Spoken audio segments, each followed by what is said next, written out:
When I assumed office 20 months ago, our country was facing tremendous economic challenges, escalating cost of essential household commodities, high fuel prices, rapid depreciation of the Kenya shilling, and spiraling public debt were threatening to ground our economy.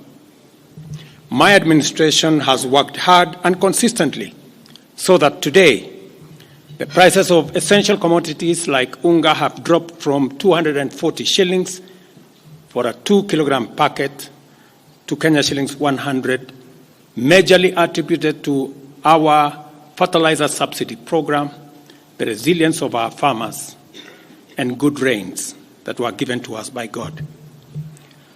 During the period, we reduced the price of fertilizer also from 7,500 to 2,500.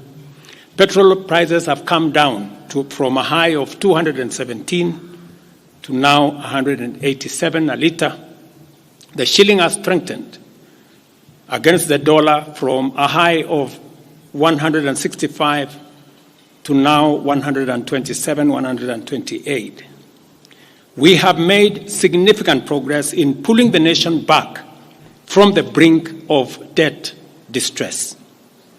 Our debt situation is better managed, and our budget now has space for investment and in programs aimed at easing the hardship on vulnerable people and creating opportunities for our young people. Our GDP grew by 5.6% last year, ranking Kenya among the 27 fastest growing economies in the world. Our inflation figures have fallen from a high of 9 and 8 in May last year to 5% in April this year. It is instructive for the nation to know that for every 100 shillings we collect as taxes, we spend 61 shillings in debt service. We have paid Kenya's Eurobond debt that was borrowed in 2014 of $2 billion that has been hanging around our neck. We paid the last installment of $500 million last week. Today, Kenya's debt burden is much less, more sustainable, and we are on course to redeem our country from the discomfort of debt and assert our sovereignty. Early this year, Treasury had proposed a budget of 4.18 trillion. I did direct that it be reduced by 200 billion to come down to 3.99 trillion. The Finance Bill 2024, generated to actualize this budget, underwent public participation, which resulted to concessions by which we agreed to drop proposals on VAT on bread, motor vehicle circulation tax, VAT on locally manufactured diapers and sanitary pads, as well as excise duty on money transfer services, among others. The additional tax measures we had proposed in this year's finance bill were to raise money in the tune of 346 billion. When the concessions were made, subsequent to public participation that was undertaken by Parliament, that came down to 200 billion. I had made this proposal taking into account our situation and the priorities that are there. I want to thank the members of Parliament seated behind me and those who voted yes for identifying the priority areas of our nation. because when I made the proposals to Parliament with my cabinet, we had certain critical priorities for the nation. Number one is our agriculture. We did make recommendation, and part of the money we were going to raise from the finance bill was 10 billion shillings that will go to fertilizer subsidy, 18 billion shillings that would go to making sure that junior secondary school teachers, 46,000 of them would be confirmed on permanent and pensionable basis. We are very clear in our minds that education, being the greatest equalizer, no child in Kenya should go to a school where there is no teacher or where there are no adequate teachers.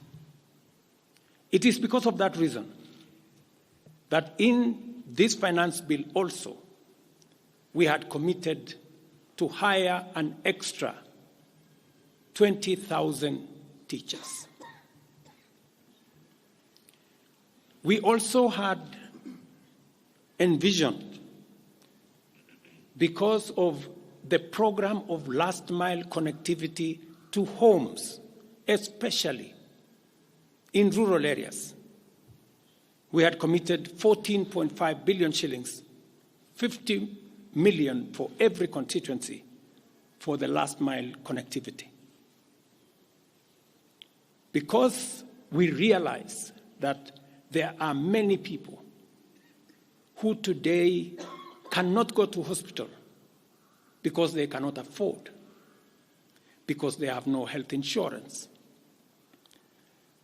We had committed 6 billion shillings to operationalize our universal health coverage plan that would make it possible for every citizen to have a health insurance, those who cannot afford to be paid for by the government of Kenya, and to also operationalize the chronic illness fund that would make it possible for those who suffer from cancer, diabetes, hypertension, to be able to go to hospital, be treated, and go home without being asked for any money.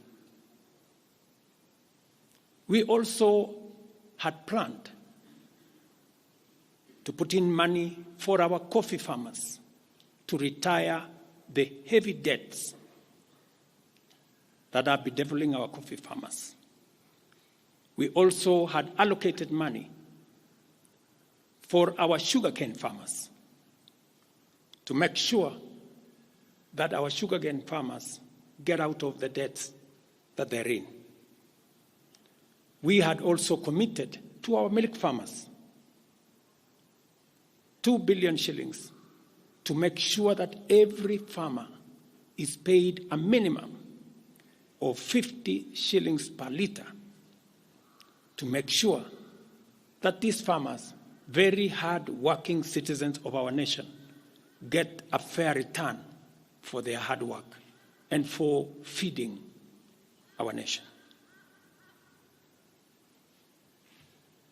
And that is why I commend these members of parliament for agreeing with us that all the priority areas I have mentioned were the right priorities to be funded. And by so doing, they supported the proposal to incorporate also the views of the people.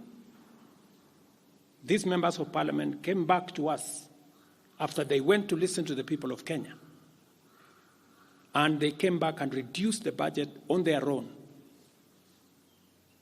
by 146 billion shillings. Notwithstanding all these concessions, it has become evident that members of the public still insist on the need for us to make more concessions. And because I run a government, but I also lead people, and the people have spoken, I am grateful to all the members of the National Assembly who voted yesterday affirmatively for the Finance Bill 2024 as amended on the floor of the House to incorporate the views generated through public participation.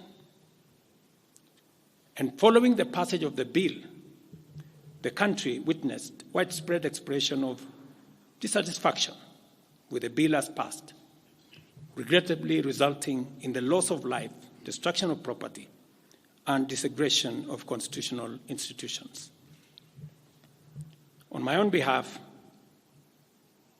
and on behalf of these members and many other Kenyans, I send my condolences to the families of those who lost their loved ones in this very unfortunate manner. Consequently, having reflected on the continuing conversation around the content of the Finance Bill 2024,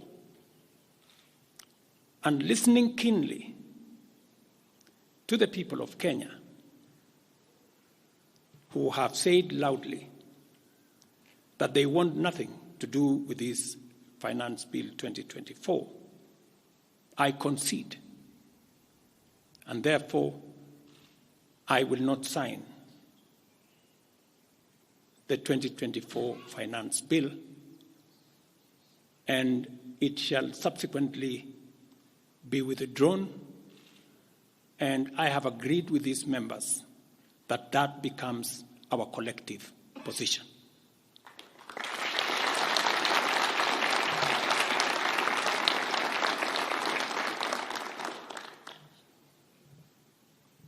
Accordingly, there is need for us as a nation to pick up from here and go into the future.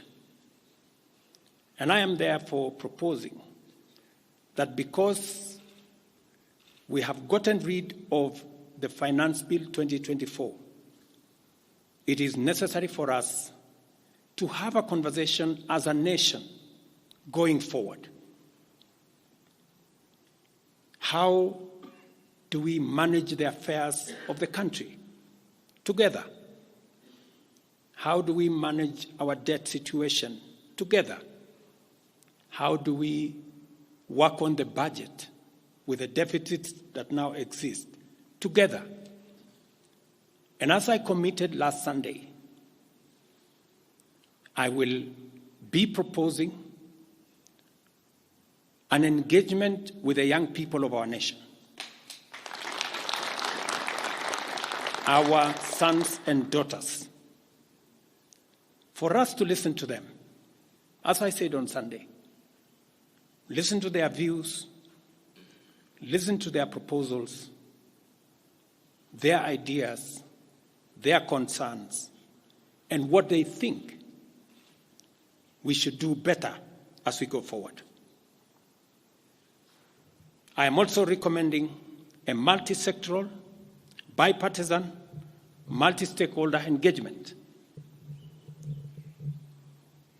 from civil society, religious organizations, professional bodies, for us as a nation to speak to the future of our country, again, together. And this will be on matters that are contained in the bill and matters that the people of Kenya have canvassed in the conversation that has been going on. In this regard as well, I am directing for immediate further austerity measures to reduce expenditure, starting with the Office of the President, the entire presidency, and extending to the entire executive arm of government. Operational expenditure in the presidency be reduced to remove allocations for the confidential fort, reduce travel, hospitality, purchase of motor vehicles, renovations, and other expenditures. This will cover the entire presidency and also the executive arm of government. I also propose that equally, Parliament, the judiciary, and county governments, working with the National Treasury, also undertake budget cuts and austerity to ensure that we do live within our means, respecting the very loud message that is coming from the people of Kenya.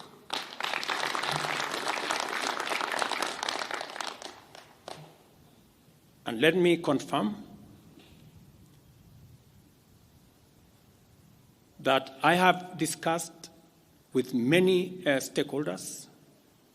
I will be meeting some of them shortly after this meeting on charting a way forward that makes sure that we carry the whole nation in this very important journey as we go into the future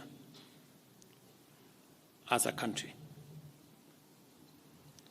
Let me also confirm that as we deal with austerity, the loud message on dealing firmly, decisively, and expeditiously with corruption is a matter that we have discussed and we have agreed that it will take the front banner as we go into the future.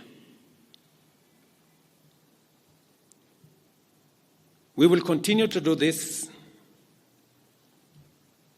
and carry out this very important conversation. And I want to remind us that we should proceed within the foundational principles upon which our nation is founded, namely constitutionalism, adherence to the rule of law, and respect for constitutional institutions. We must continue to operate within the parameters of the law. I thank you.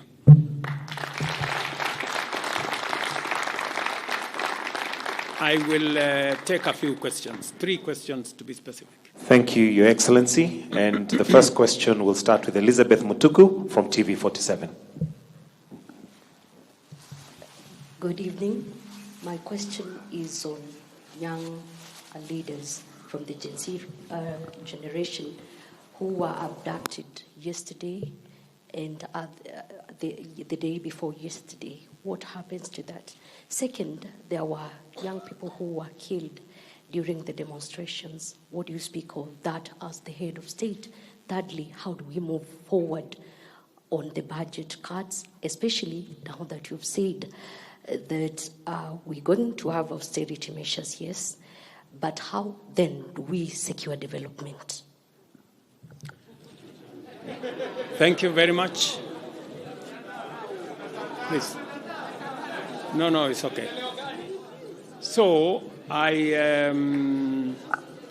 have said young people, 6 to be exact, 6 people yesterday lost their lives. Very unfortunately, they shouldn't have lost their lives. And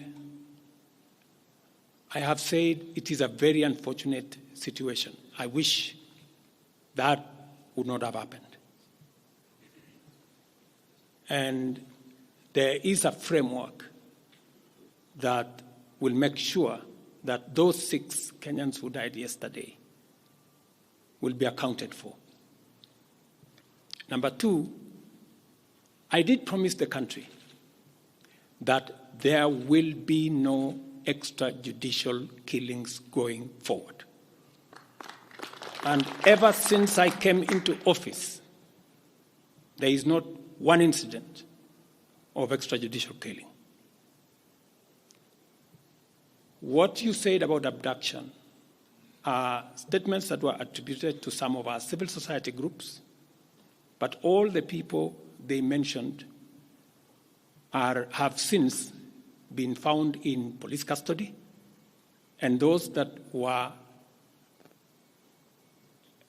already processed were already released. On the matter of development that you have said, minus the finance bill, it means that some of the development programs amounting to 200 billion shillings, we will have to cut down, to delay them. They will have to wait, some of them, for next year. We will try it again.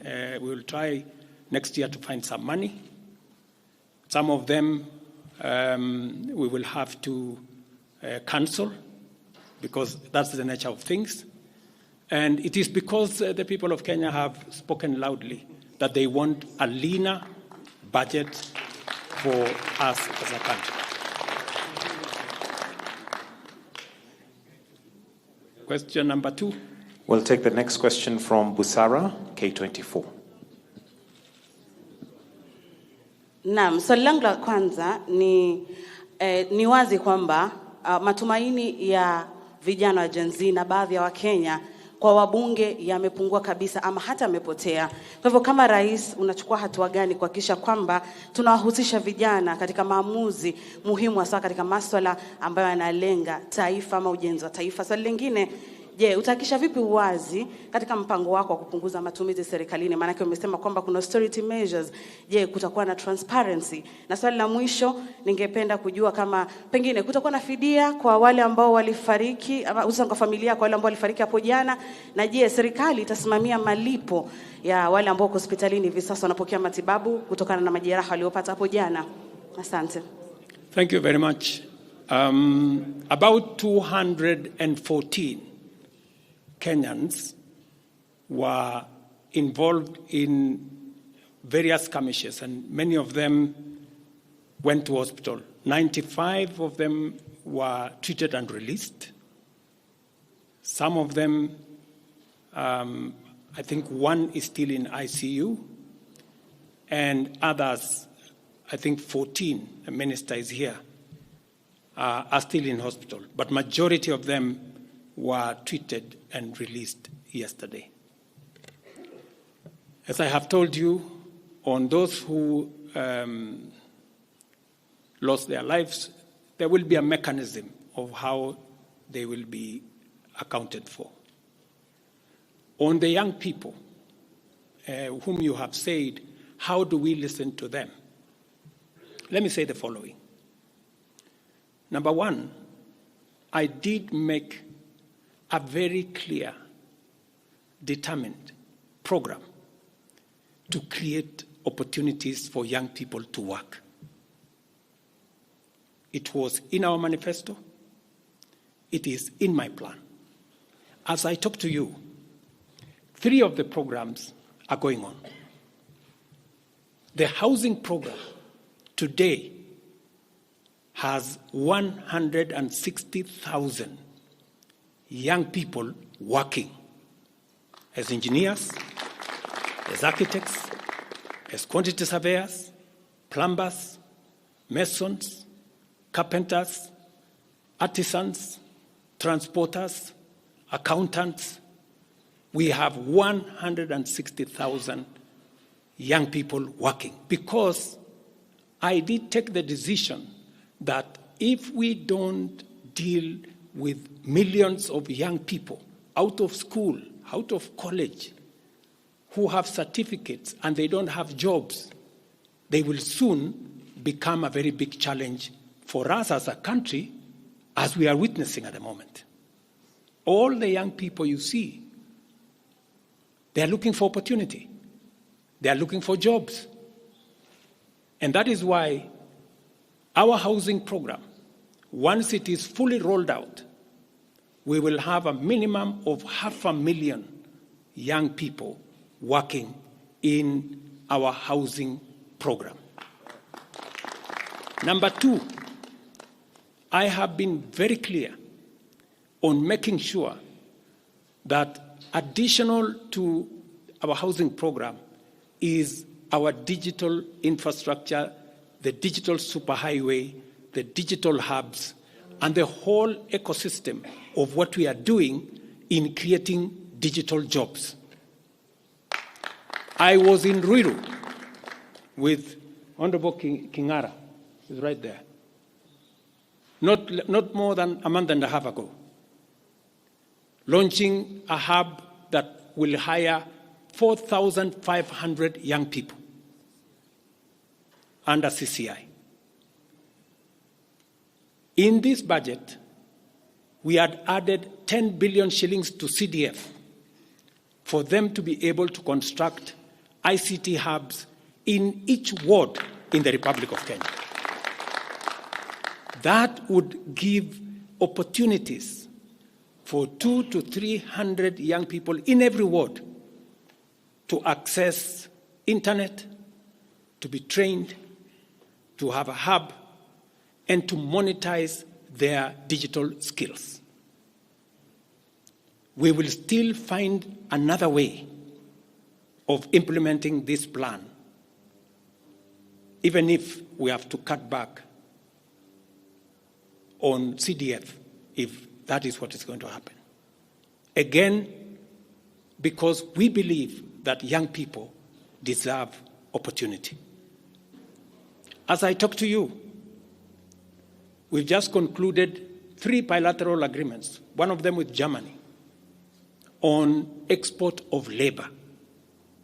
Because we have negotiated with many countries who are interested in the high skills of Kenyan labor.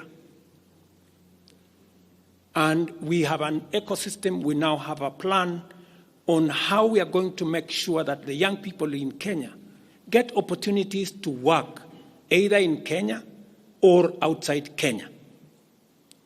In fact, just last week, I saw on the headlines of one of the dailies, there was a gentleman from my village. He was put on the headline. And he said he operated from where I used to operate, selling chicken. That's why they put him in the headline.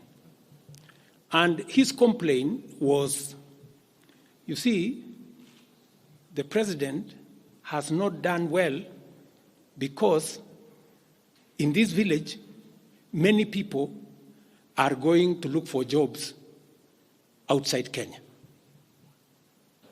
That gentleman did not know that those people in our village that have gone to Saudi Arabia or UAE, I am the one who supported the program for them to go as part of the export of labor.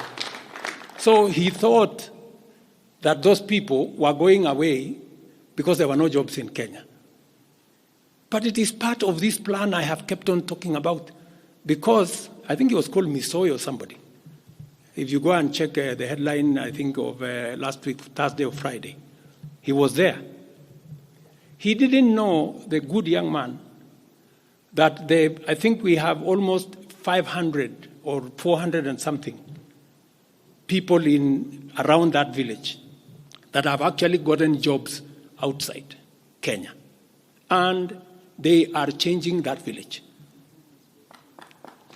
And that is actually an admission by that gentleman that our plan on export of labor is working. And number two, that when we committed ourselves to making sure that we create opportunities for young people to work, we meant it. So we have a program on housing, we have a program on digital jobs, we have a program on export of labor, we have a program on the whole manufacturing sector. Let me give you another example. Now I'm talking this as a leader. We deliberately, last year, said we cannot continue to import products that we can manufacture in Kenya. One of them was clinker. cement, furniture, steel. What has happened the last 1 year? Very many, in fact 5 to be specific, companies have sought licenses in Kenya to do clinker, to do cement. And last year, because of what we did, we reduced the import of clinker by 95%. We saved foreign exchange. We created jobs locally. I was in West Pokot with my Minister for Industrialization. I'm sure the members of West Pokot, they are here. They were there with me in West Pokot, opening a clinker factory that now hires 2,500 young Kenyans, with another almost 2,000 as drivers, support staff, a big market now in West Pokot. Expanding manufacturing in Kenya is the right thing. And it is the reason why some of our policy interventions on matters like imported stuff that are being manufactured in Kenya.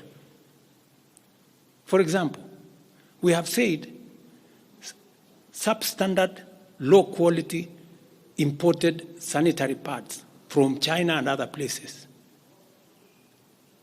How can they come into Kenya when we have 10 companies in Kenya hiring Kenyan young people? How can they come and compete here? All the products that we are manufacturing locally, we must protect our local industries so that they create jobs locally, so that they create opportunities locally. In this finance bill, you will also see that we have imposed duty on potatoes from Europe. Surely, how can we continue importing potatoes from Europe? And we have farmers right here in Kirinyaga. We have farmers right here in Nyandarua, in Molo, in Timau. How can we justify? How can anybody take offense that we have imposed duty on imported potatoes? We have put duty on imported eggs, on imported onions, because we must protect our local farmers. Every country does that. Every country does that. I was negotiating with the Prime Minister of India because they are imposing duty on our avocados. I was in Korea negotiating with the government of Korea because they are imposing duty on our tea, on our coffee, and on our macadamia, including our avocados. Every country does that to protect their market, unless there is a mutual agreement. So these are amongst the things we are doing to make sure that we grow our local manufacturing, create local jobs, create local wealth. That is how we are going to move forward as a country. We cannot continue to be a supermarket for other people's factories. It is important that we also produce our own products. Our young people can produce products in Kenya which are of high quality, which are of international standard, and we can do that. So I just wanted to clarify this point because it is addressing the young people of our country.